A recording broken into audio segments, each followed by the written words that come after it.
Okay, so you can see what we've got going on here. We have zip ties holding our cable onto our shift linkage.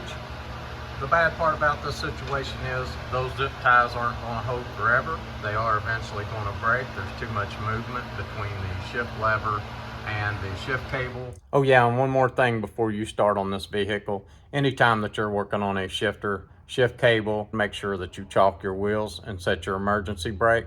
Don't want anybody getting hurt doing this repair. And that repair is going to be done on a 2011 Chevrolet Suburban. So let's get started. Okay, so I'm up underneath of this Suburban, and the place that you're going to be looking is on the driver's side of the transmission.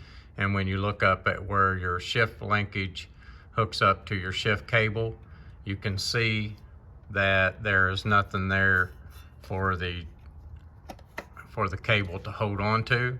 So what happens is it just pops off like that, and that's what gives you your issue. Okay, so the first thing you'll want to know is the symptoms of a bad shift cable.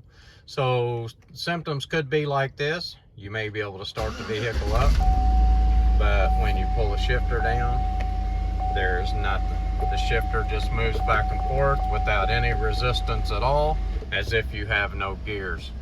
That is a sign of a broken cable. Somewhere from the shifter down to the transmission, something has broken, and it is causing you to have no resistance because you are not moving anything on the transmission at this point. Now what I've done is I went to Amazon and I found the part and the part number that you're going to need for this. All right, so this is what you're going to be installing. That is your bushing. It is a Dorman. I found this at AutoZone. The part number is 14092.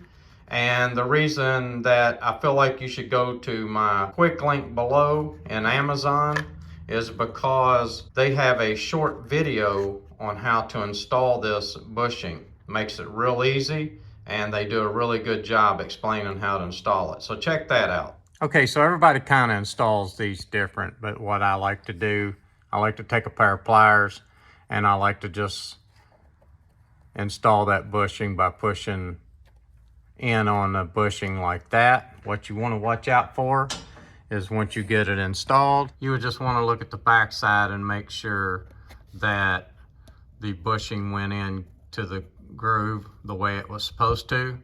And you can see that we did a really good job of seating this bushing in there where it needs to be. Okay, so now I'm going to snap it onto my shift linkage.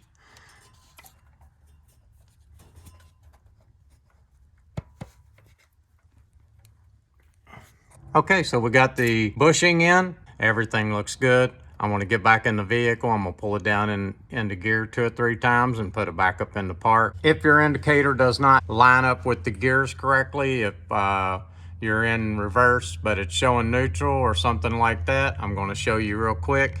I'm still on the driver's side, but if you come up on the outside of the frame on the driver's side and you follow the cable, this is your shift cable, and you follow it back, you will see this here. That is your adjustment. I'm not messing with that because mine is in good shape, but there are videos on here how to adjust this, but I don't have any videos for adjusting that.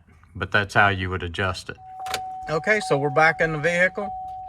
I'll start it up.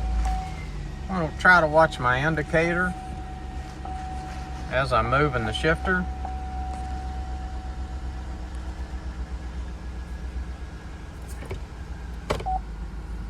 There's reverse, neutral, and drive.